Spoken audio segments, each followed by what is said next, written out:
পানি খাবো দোকানে যে।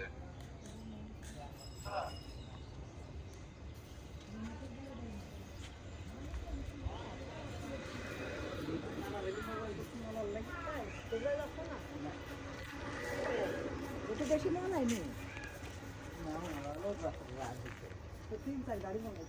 কি ধান হয়েছে দেখেছিস? তোর ছোট নানিরা কত ধান হয়েছে। ওরে মা, এটা 70-80 মণ ধান আছে, আমার এতটা ধান তাই দেখাচ্ছে। তোকে দেখো কত ধান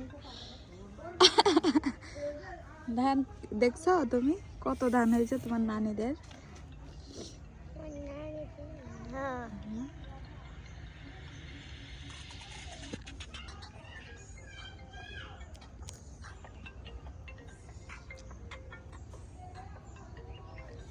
কেটা ফোন দিচ্ছে?